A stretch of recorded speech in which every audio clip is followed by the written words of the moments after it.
1070 News Radio. That's what I want to hear. Money 101. I'm Bob McCormick, and up they go. Mortgage rates are skyrocketing. This is the program about your money, how to make it, save it, spend it wisely, and get the most for your money. Well, due to the subprime mess, the credit crunch, whatever you want to call it, money's getting tighter from Wall Street to Main Street. Not just the big-time investors in the hedge funds or the holders of mortgage-backed securities, but the people like you and I who maybe want to get a loan on a home, on a condo. Rates have gone up. Now, the last week's quoted rate was about 6.75%, maybe 6.5%, maybe even a little less on a 15-year conventional loan.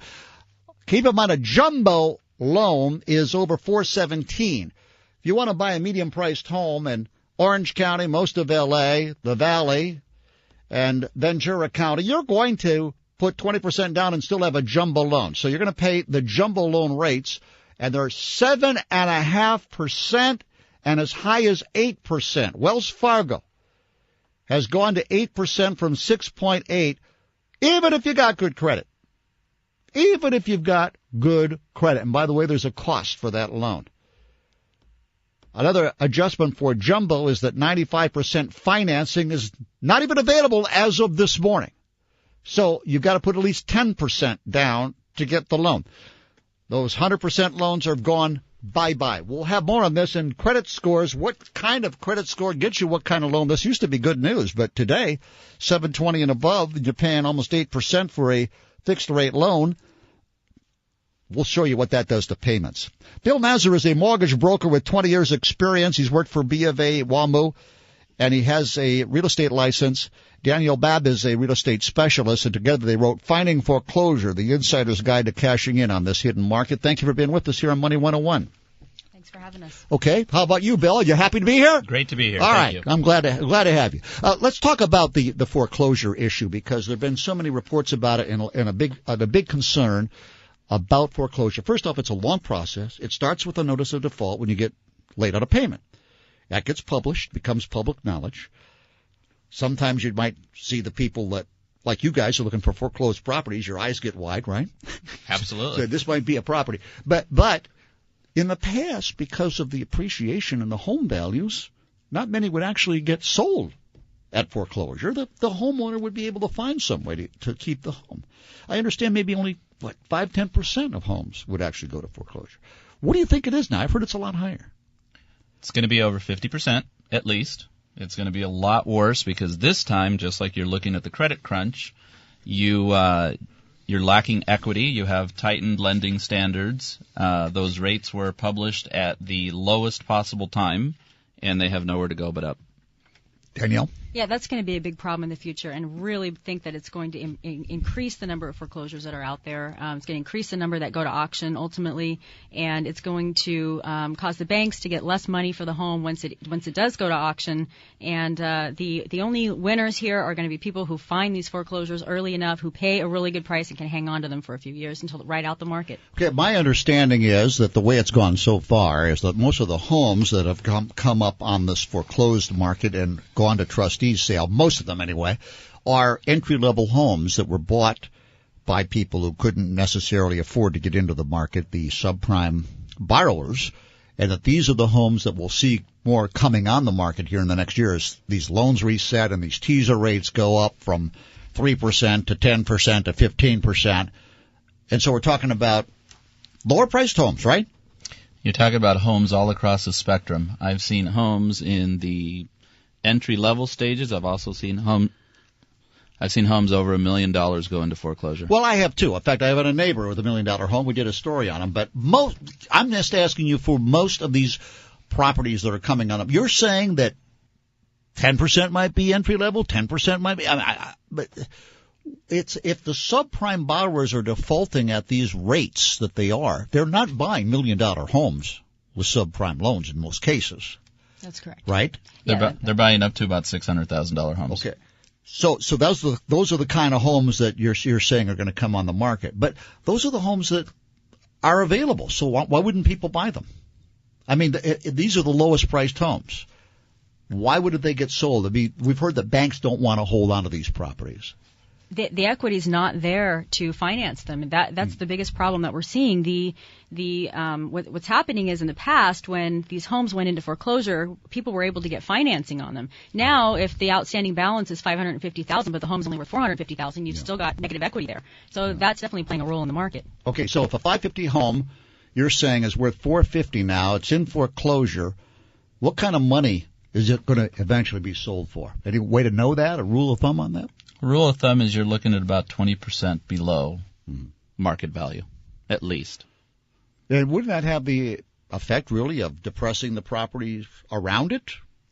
It absolutely will. That's why anyone should be concerned if there's too many foreclosures in their area. KNX 1070 News Radio, I'm Bob McCormick. This is Money 101. All right, we just brought you breaking news on these loan rates. B of A has gone from 6.8 to 8% on a 30-year fixed-rate mortgage. Wells Fargo, which got out of the subprime business, has gone up to 7 3/4. Let's get some more insight on this. These figures, by the way, from MortgageGrader.com. I want to thank the folks there. Now the publisher of Inside Mortgage Finance, Guy Sekala, is with us. Guy?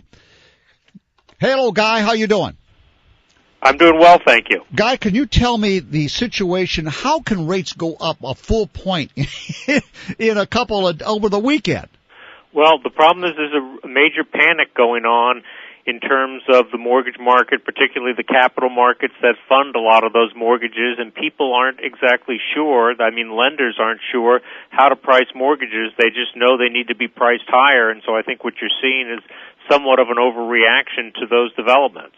One of my guests here, Bill Nazar, said that this happened in 2004, where you saw rates jump, from about mid fives up to 7% at the time for jumbos, and you saw the market stop. It was only 30 days. Yeah. It was short-lived, and then we trickled back down. This time, it's not going to trickle back down. Do you think, though, this might be a temporary tightening of this credit? The banks want to hold off, take a look at what they've got here with the damage on the defaults and how many subprimes. I mean, some of these banks don't even know. I mean, these loans were sold so fast, they probably don't even know what exposure they got yet, do they? No, they don't completely. But, to some extent, the exposure, most of the banks who have subprime loans own them in securities form, and they own AAA-rated securities. That, I don't think, is going to be as big a risk as there is the overall panic that we're seeing in the capital markets, where investors from around the world really don't want to invest in anything that has a mortgage name attached to it. And given the fact that more than 3/4 of the mortgages made in this country are securitized and sold to investors, that has a huge impact. Lenders like Bank of America and Wells Fargo have the ability to be portfolio lenders and essentially fund their mortgages with deposits.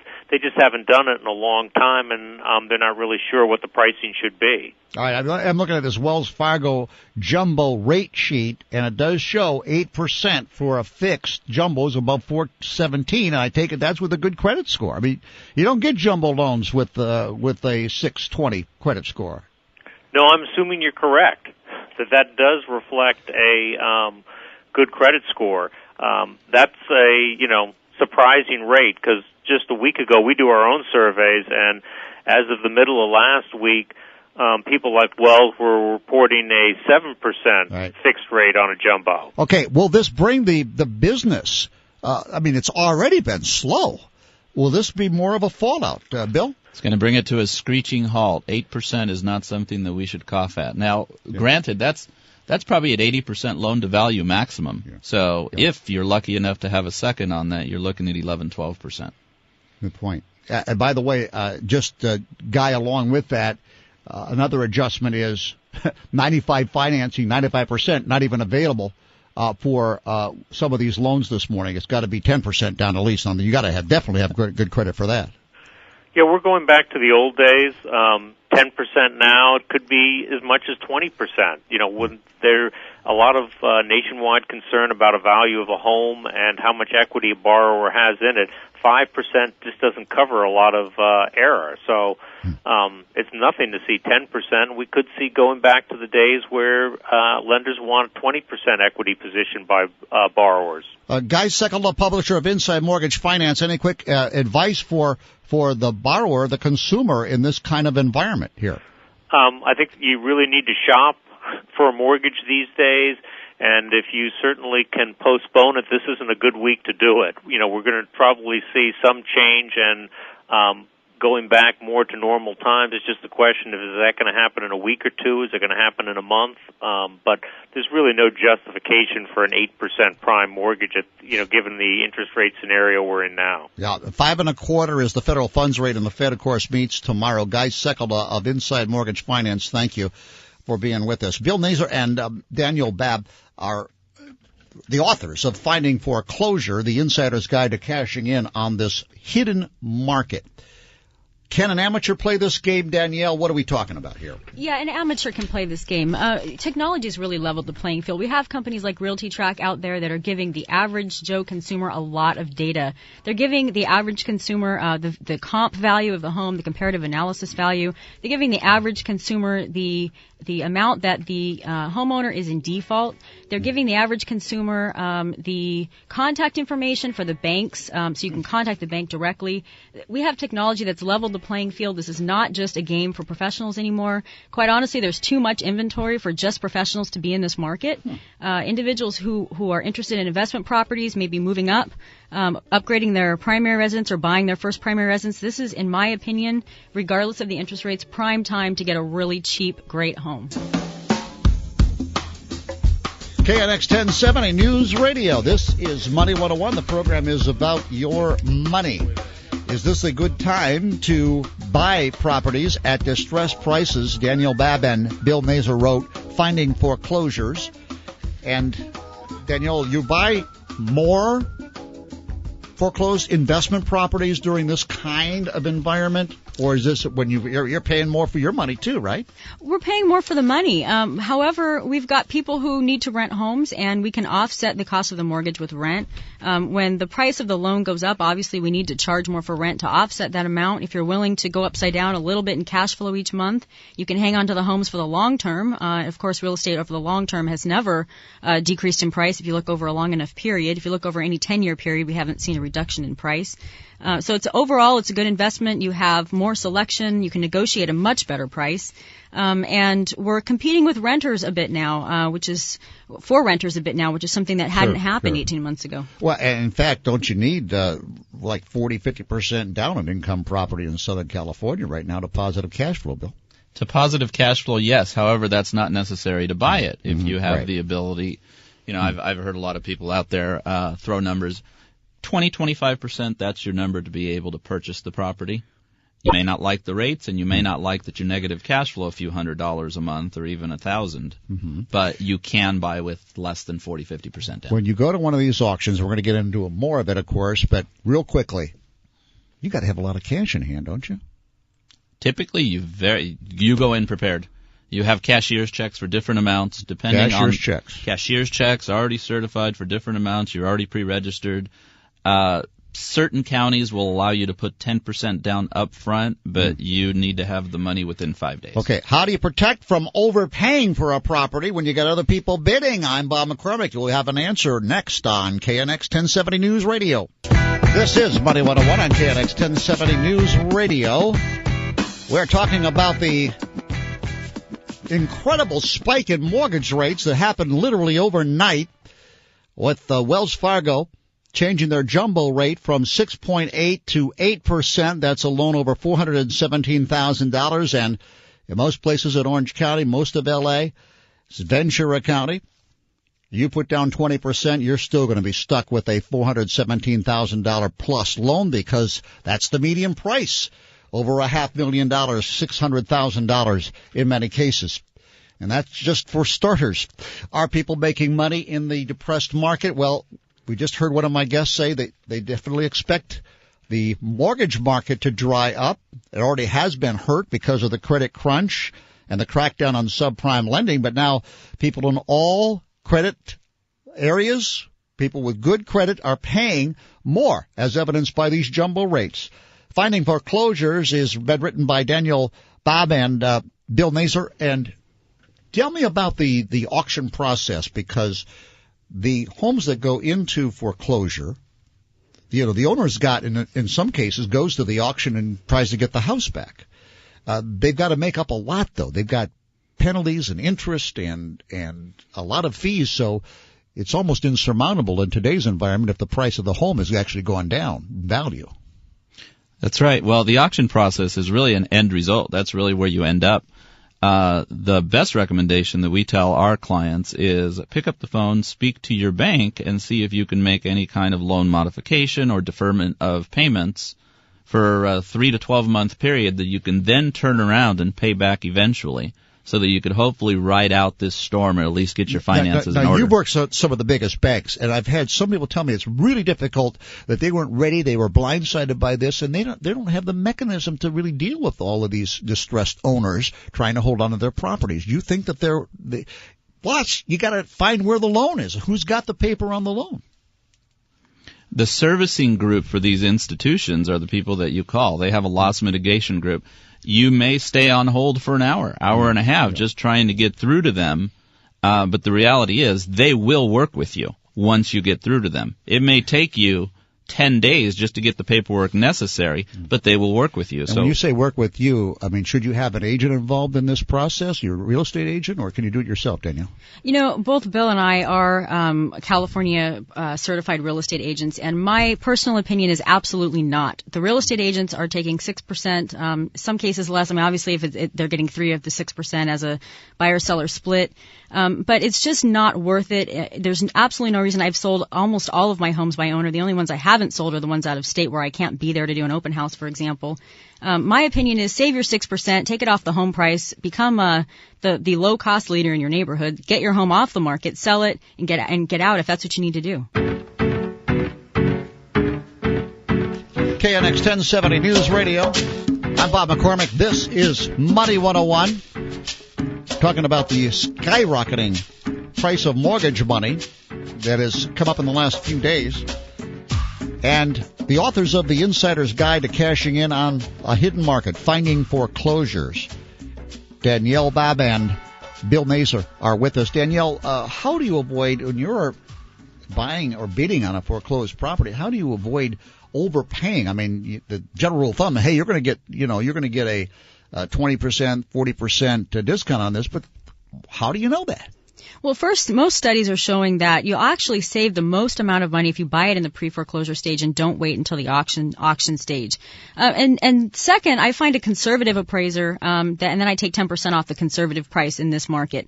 And that's pretty much my rule of thumb. That's the most I'd be willing to pay for an investment property in this market today. Now, when you say, have you seen it yourself, usually, the property? Because aren't there a lot of these foreclosed properties that you don't get a chance to inspect? That is the case. I've purchased about 80% of my properties without having inspected them first. I do, of course, as part of the contingencies, I'll add in an inspection, and I'll get a report from an inspector. I don't know the inspector. Usually it's at someone's recommendation.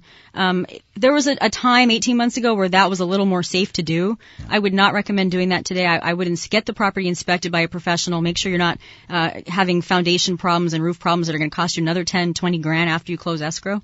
And for someone who's buying a lot of these, that's expected that 10, 15% of them are going to be dogs. But when you're just buying one of these and you're going to put $250,000 of your savings into it, and it turns out to be a money pit, that can be, not a great experience.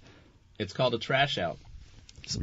Yes, a trash out? It's called a trash out. You buy some of these properties and they've just been absolutely gutted. Yeah. Oh, because and that's where you get the huge savings. So if you look at something that's going to be 60 cents on the dollar in today's environment, it's because there's really nothing there but a shell. You mean been gutted by an angry owner or something, or tenant? Yeah. All right. Now, your book is in the bookstores now. What is it? There are a lot of foreclosure books. So what are you going to learn from this particular one, Danielle? What that the person who is, I asked you, can an novice, an amateur be doing this, given that with these rates we're seeing of foreclosure rates, obviously going to be more of it going on. So if you want to do, what do you need to know? What are you going to get out of this? What really sets this book apart is we're really going to tell you how using technology to interpret the numbers yourself. We're going to tell you step by step. We actually walk you through the book, in the book, how to find the properties, how to negotiate the deal with the owner. We tell you, every individual involved in the process, and then we tell you how to use technology and use what's really leveled the playing field for the average Joe. Use that to your benefit to find these homes. So you're saying, though, that most of the homes, if you're doing this right, you're going to buy before they go to the trustee auction sale. Yes, right? Correct. Okay, and so doesn't that kind of involve, my gosh, you're going to call on this poor homeowner? I mean, I've met a few of them, and let me tell you, you feel sorry for them. Mm-hmm. I mean, the moment you see them, because they're family situations. It could be a medical problem. It could be, job loss, kids involved. How do you get around that? Yeah, that's really a tough one. And, Realty Track on their website, they actually have some great tips for people on how to get the owner involved, and even postcard templates on how to maybe perhaps contact them via mail first. That's a really tough one. That's one of the reasons I don't recommend bringing an agent in. You don't want to overwhelm the person. You need to be sympathetic. You need to talk to them human to human. Don't come across like a used car salesman. You're just trying to make a buck off of their misfortune. This is a real situation affecting real people. This really can be a win-win. You can get the individual out of the mess that they're in, give them a fresh start, and you can at the same time make some money. And if you approach it in that way, and you really help the person see the value in what you're trying to add. So let me understand this, because they've got a loan, let us say, of $600,000 on this property. It's worth maybe $550 now. I mean, they bought it, maybe it was worth $750 at one time, let's say. So they're already in the hole, and the bank is in the hole. How are you going to help them out of that? Because they're still going to have a bad loan on their record, aren't they? Not necessarily. They're not going to have a foreclosure on their record if it stays out of the foreclosure stage. They'll have the first obvious step in the process is a notice of default, and it's going to show a 30-day late on their credit, but that's drastically different than a bankruptcy or a foreclosure in terms of how it affects your credit score.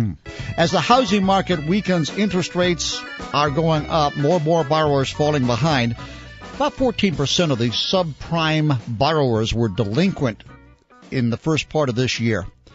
And that's just the start. And the very innovation that made mortgages easily available is creating quite an obstacle for troubled borrowers, because all these subprimes come with a prepayment penalty, and many with negative amortization. A prepayment penalty means you got to pay thousands of dollars to get out of the loan if you end it early. And, of course, negative amortization, you can end up owing more on the house than you paid for it very easily, and particularly when the prices are going down, as they were in two-thirds of the zip codes in the second quarter of 2007, two-thirds of the zip codes in Southern California. By the way, more than 60% of the mortgages were in securitization trusts. Boy, good luck finding who's got that money that has control of your mortgage. With us, Danielle Babb and Bill Mazur. They wrote Finding Foreclosures. Danielle, a couple questions here. Where do you find these foreclosure auctions? Where are they? They're on the web. They're public notice records. You can find them in the paper. You can find them on the website. So you can actually Google foreclosure auction and then the city that you're looking for them in, or the county. I use Realty Track myself. They show the auctions as well, and you can actually even bid online as well. Okay, but they're always being held by not a private entity like the lender. They're being held by a city or a county. Who's conducting the sale? Both. They can be held. Usually the private lender will show up to the auction block to make sure that they're protecting their interest, and sometimes buy it themselves. There are organizations, national and regional, that host these auctions literally every weekend and just give free admission. Go back to that where you said the lender of the original loan will go to the auction and may buy it themselves. They will show up to the actual event to make sure that the property isn't being purchased so cheap. Yes. Oh, I see. Okay. That their loss is going to be even greater. Because they're already knowing they're going to take less than what they've got out on the loan. Is that what you're saying? The lending institution is nothing but a servicing group now because of the way we've securitized and sold the mortgages off. So literally their responsibility is only to collect the payments and to follow the process of foreclosure. And to make through. sure that they get as much money as they possibly can, even though it's going to be a loss for them. That's right. So they might buy it back. How often, Danielle, do you get when you have one of these distressed families in a home to want to stay in the house once they are going to see the title go away and be renters? That happens often, and it's something that when you first approach the owner, that you could even say, hey, I'll let you live there rent free for 6 months until you get back on your feet. I'll let you rent the home back at 50% of what you were paying before. That's something you can negotiate with the homeowner. Oftentimes they're very happy. They need time to move out. They don't want to take their kids out of school mid-year. There may be a lot of reasons that's a great option for them. The other thing I see happen is where the renter actually wants to buy the home, so it's happening both ways. Okay. Now, Bill, you mentioned something earlier about people who are in these distress situations should never wait till they miss that first payment. That once that ball gets rolling, that's going downhill, and it's going to be kind of tough to stop it. So what do they do? If they do it early enough, I'll give you an example of a client of mine who went through a very unexpected and very quick separation, divorce. He realized that he was about $75,000 in the hole deficient, so we helped him negotiate a deal with his bank that allowed him to pay $149 a month for essentially the next 40 years to be able to preserve his credit rating, and it would never show on his credit as a foreclosure or even a late payment in that scenario. And the key to it is, in that scenario, it was interest-free. It was free money just because the bank didn't want to collect it. And that $149 a month went to pay the late interest and the fees or something? And the principal that was still due. And the principal that was due on the loan. Right. And so this is what you want to do at that point is to avoid, as you say, losing the house. For a lot of people, they don't have much skin in the game if they got in with 100% finance. They don't have a big stake in it. So that point, keeping your credit is priority number one. And with universal default clauses, the way they're written right now with credit card companies, you can expect every other bill that you have to go up as soon as they spot that you've been late on your mortgage.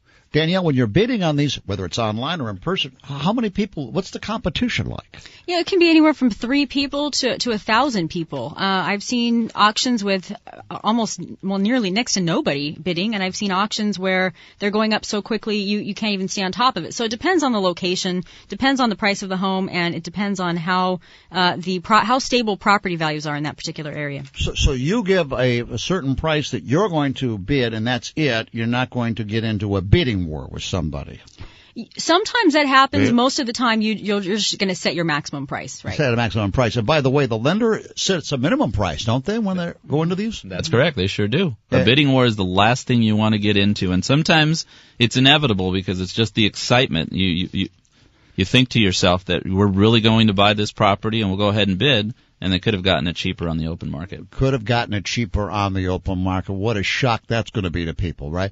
Okay, but the inventories higher than they've been in, at least 10 years since that last real estate recession? Would you call this a real estate recession right now?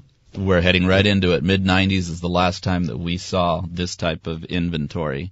And the effect on price is inevitable. It's going to push price down. But what do you say to people who say, look, there's more homes coming on the market all the time, more condos coming up. Why would I want to get in now? Why not wait and see how it shakes out, Daniel? Over the long term, prices are going to go back up. If you get in now, it's just like buying stocks. You're going to want to buy when the Dow's at 13.2, not when the Dow's at 14. It's a very similar mentality. It's a longer term hold than a lot of stocks or equity funds that you might trade. And for the long term, the prices are going to go back up. Bob McCormick on KNX 1070 News Radio.